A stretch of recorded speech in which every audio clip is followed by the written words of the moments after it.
Hello दोस्तों, competition blog के इस नए चैनल में आपका स्वागत है। कंपटीशन ब्लॉग आज आपके लिए बीपीएससी शिक्षक भर्ती के कुछ महत्वपूर्ण क्वेश्चन को लेकर आया है जो आपके एग्ज़ाम के लिए बहुत ही महत्वपूर्ण साबित होंगे। अगर आप इस चैनल पर नए हैं तो उसको सब्सक्राइब कर लीजिए और बेल आइकन को प्रेस कर दीजिए ताकि नए नोटिफिकेशंस आपको लगातार मिलते रहें। तो चलिए हम क्वेश्चन की शुरुआत करते हैं और पहले क्वेश्चन की शुरुआत करते हैं। ठीक है, तो आज का हमारा पहला क्वेश्चन है, निम्नलिखित में से कौन सा व्यक्तित्व 3 बार संयुक्त राष्ट्र को संबोधित करने वाली पहली भारतीय लड़की बनी है? तो इसका जो सही आंसर होगा वो होगा दीपिका देशवाल। अब हम लोग कुछ संयुक्त राष्ट्र के बारे में कुछ जानते हैं। तो संयुक्त राष्ट्र जो था इसकी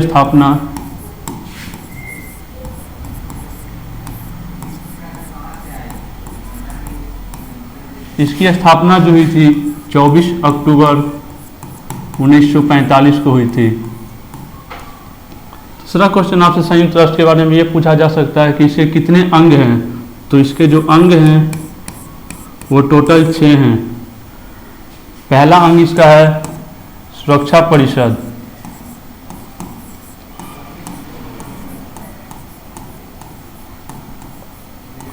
दूसरा होगा आपका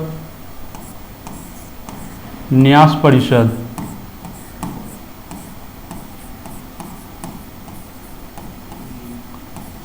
तीसरा आपका हो जाएगा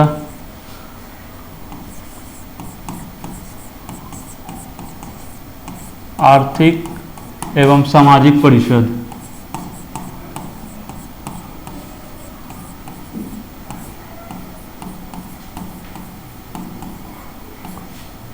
चौथा जो होगा वो होगा महासभा, पांचवा जो होगा वो होगा सचिवालय,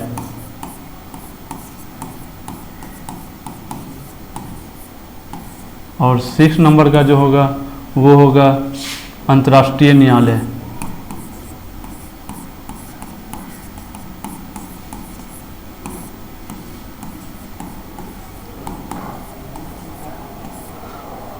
यूएन से एक और इम्पोर्टेंट क्वेश्चन ये बन सकता है कि अभी इसके महासचिव कौन है? तो वो है हमारे एंटोनियो गुतेरेस। तो अब चलते हैं हम लोग नेक्स्ट क्वेश्चन पर। दूसरा क्वेश्चन है कि बेहतर दक्षता और कम उत्सर्जन के लिए एलिवेटेड टैक्सी प्रणाली को लागू करने वाला भारत का पहला हवाई अड्डा कौन सा है? तो इसका जो सही आंसर होगा वो होगा इंदिरा गांधी अंतर्राष्ट्रीय हवाई अड्डा। ये कहाँ है हमारा? तो ये हो जाएगा दिल्ली।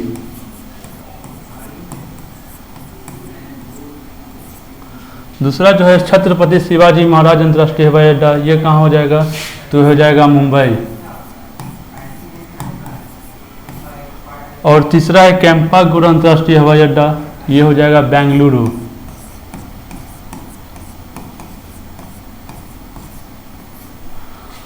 और राजीव गांधी अंतर्राष्ट्रीय हवाई अड्डा कहाँ हो जाएगा? तो ये हो जाएगा हैदराबाद। तो ये कुछ बातें जो है वो आपको याद करनी होगी।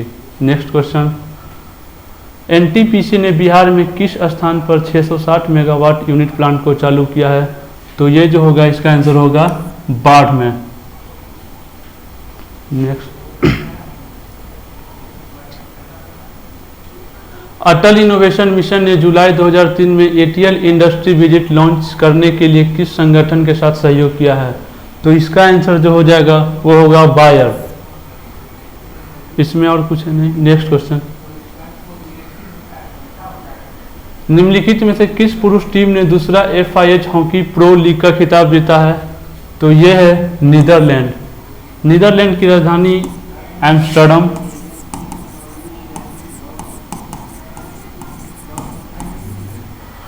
और नीदरलैंड में एक हेडक्वार्टर है, वो किसका है? तो आपका अंतर्राष्ट्रीय न्यायालय दी है।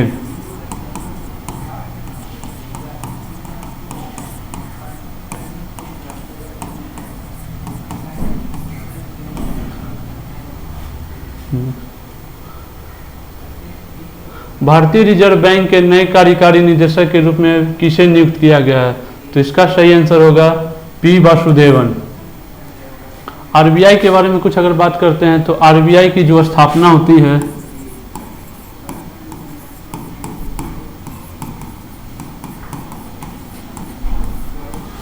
1 अप्रैल 1935 से।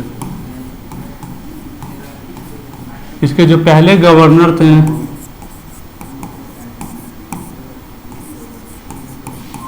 ऑसबॉर्न स्मिथ थे।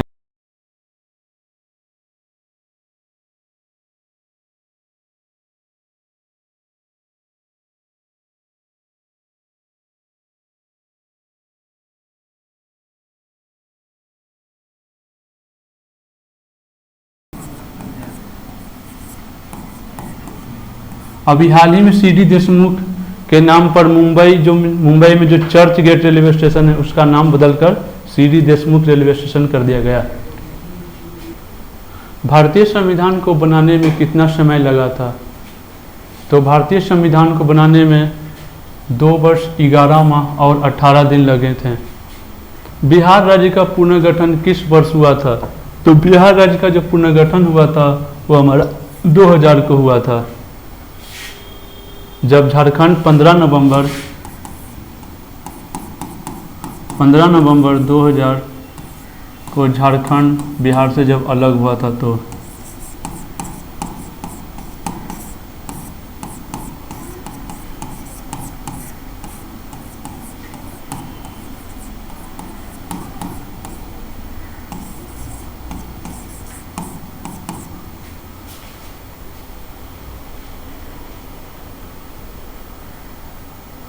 बिहार पंचायती राज अधिनियम किस वर्ष आया?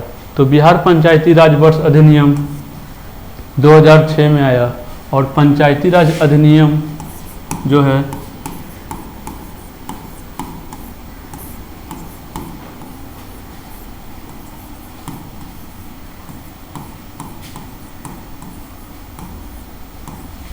यह 73वां संविधान संशोधन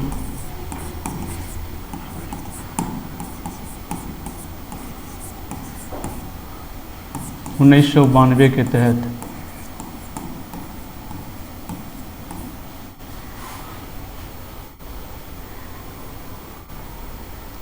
नेक्स्ट क्वेश्चन, अंतर्राष्ट्रीय नागरिक उड्डयन संगठन का मुख्यालय निम्नलिखित में से किस स्थान पर है? तो इसका जो सही आंसर होगा वो होगा मॉन्ट्रियल। मॉन्ट्रियल कहाँ है? तो मॉन्ट्रियल आपका कनाडा में। यहाँ पर एक और चीज़ का मुख्यालय है, वो है आपका वाडा, वर्ल्ड एंटी डोपिंग एजेंसी।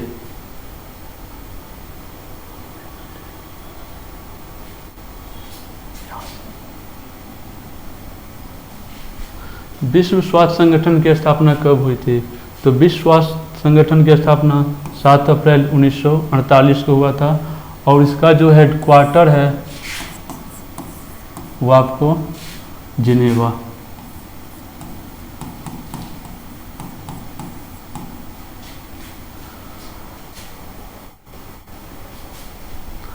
भारतीय संविधान में संशोधन की प्रक्रिया किस देश से उधार ली गई है? तो संविधान संशोधन जो है वो लिया गया है दक्षिण अफ्रीका से।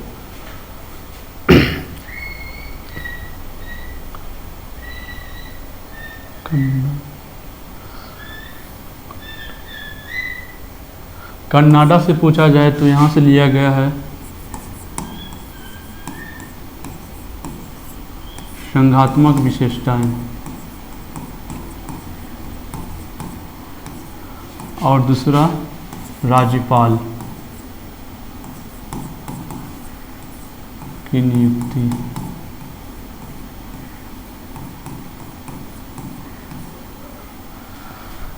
ब्रिटेन से बोला जाए तो यहाँ से लिया गया है एकल नागरिकता।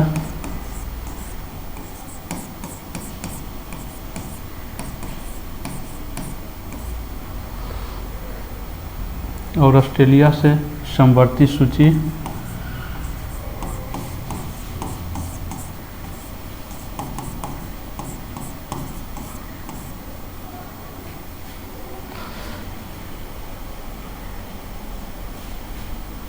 निम्नलिखित में से कौन भारत के राष्ट्रपति के चुनाव के लिए निर्वाचक मंडल का गठन नहीं करते हैं?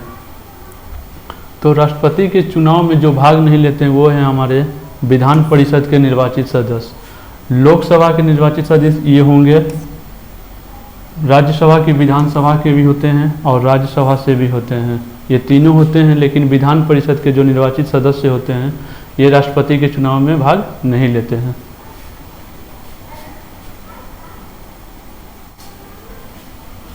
बिहार मानव अधिकार आयोग की स्थापना कब हुई थी? तो बिहार मानव अधिकार आयोग की स्थापना जो है वो 3 जनवरी 2000 को।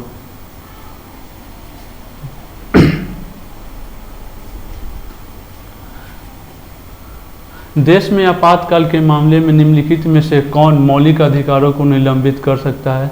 तो जब देश में आपातकाल लगती है तो इसे निलंबित कौन कर सकता है? तो वो हमारे हैं देश के राष्ट्रपति।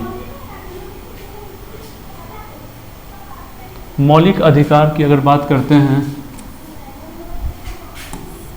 मौलिक अधिकार की बात करते हैं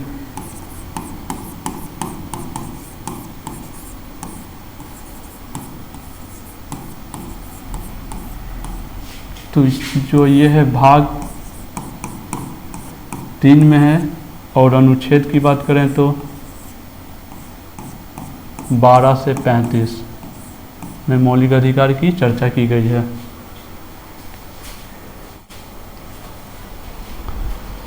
भारत में पहला उच्च न्यायालय की स्थापना कब हुई थी? तो भारत में पहला उच्च न्यायालय की स्थापना 1862 में कलकत्ता में की गई थी।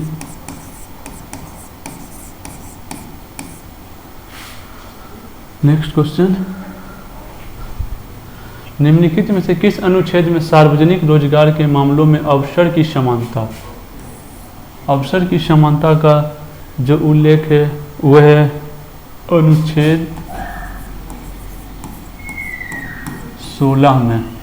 इसका सही आंसर हो जाएगा उपयुक्त में से कोई नहीं। अनुच्छेद 14, इसमें क्या है? तो विधि के समक्ष समानता।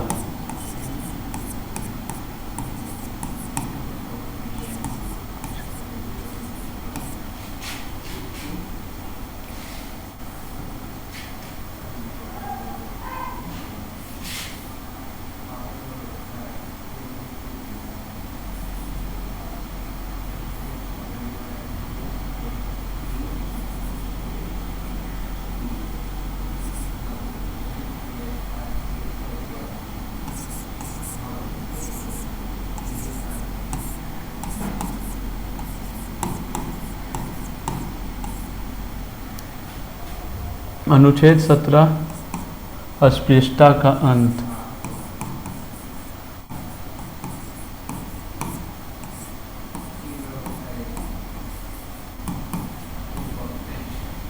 अनुच्छेद 15, धार्मिक धर्म, जाति एवं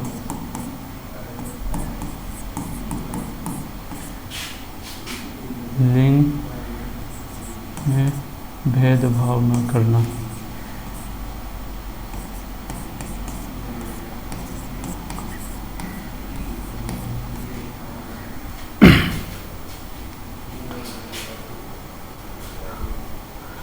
भारत के संविधान का मूल दस्तावेज किसके मार्गदर्शन में दस्तकारी किया गया था? तो इसका जो सही आंसर हो जाएगा वो हो जाएगा उपयुक्त में से कोई नहीं। किन्होंने किया था? तो ये थे नंदलाल बोस।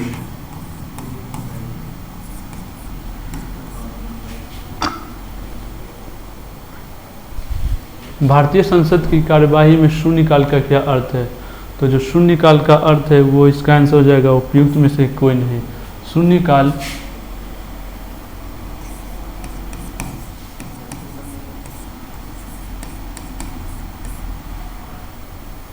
प्रश्नकाल के ठीक बाद का समय।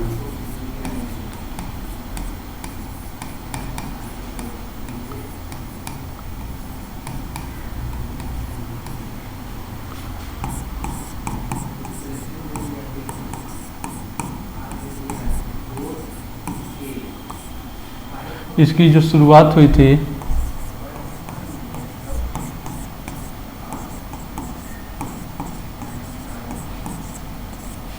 (1962) में, और ये किस देश की देन है? तो ये हमारे भारत की देन है।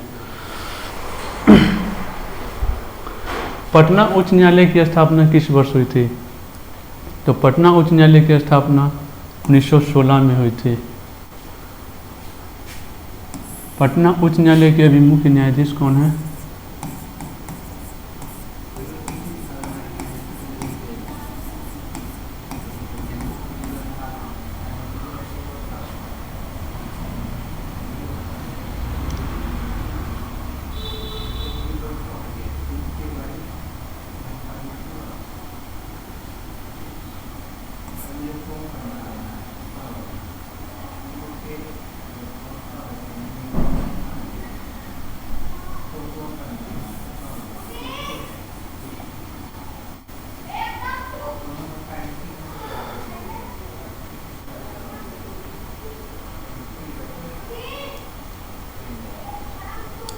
और अगर पटना विश्वविद्यालय बोले तो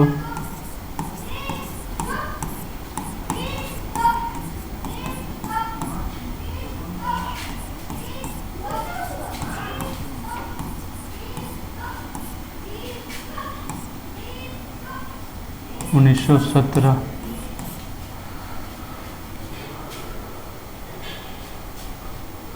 नेक्स्ट क्वेश्चन है कि भारत के संविधान का कौन सा अनुच्छेद किसी के नाम या उपनाम को बदलने के अधिकार की रक्षा करता है?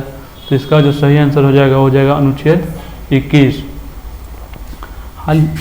और 21 का जो क है उसमें आपका है शिक्षा का अधिकार।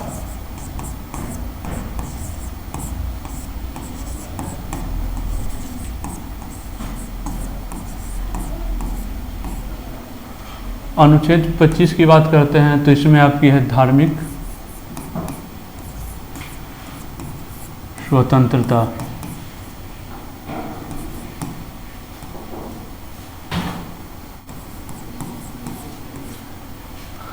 अनुच्छेद 29 अल्पसंख्यक वर्ग।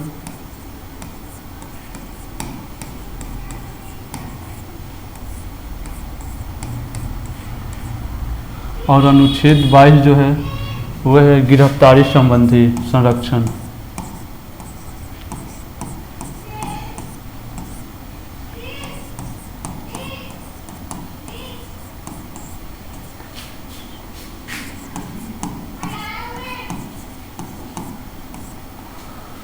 नेक्स्ट क्वेश्चन पे चलते हैं। 1980 में कितने बैंकों का राष्ट्रीयकरण हुआ था? तो 1980 में टोटल 6 बैंकों का राष्ट्रीयकरण हुआ था। सबसे पहले राष्ट्रीयकरण कब हुआ था अगर तो 1969। इसमें कितने बैंकों का हुआ था? टोटल 14 बैंकों का।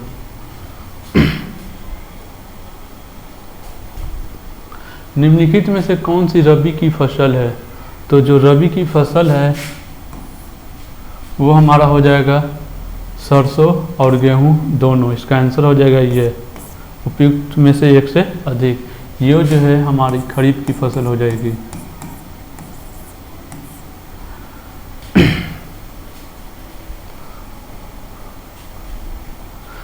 जीडीपी का क्या अर्थ है? तो जीडीपी का फुल फॉर्म होता है सकल घरेलू उत्पाद, ग्रॉस डोमेस्टिक प्रोडक्ट।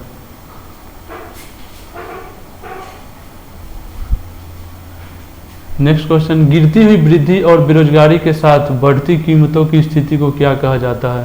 तो इसका जो सही आंसर हो जाएगा वो हो जाएगा मुद्रास्फीति मंदी। इसी को कहते हैं इंग्लिश में स्टैगफ्लेशन। मुद्रास्फीति की बात करें तो इसमें क्या होता है, जो वस्तु की जो कीमत होती है वो बढ़ जाती है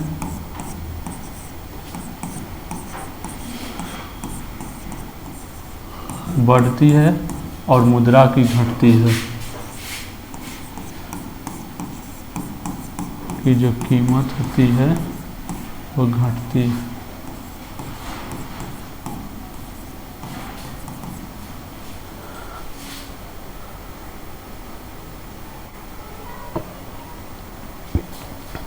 तो चलिए आज का सेशन हमारा यहीं पर समाप्त हुआ। और चैनल पर नए हैं तो इसको सब्सक्राइब कर लीजिए और वीडियो को लाइक कर दीजिए।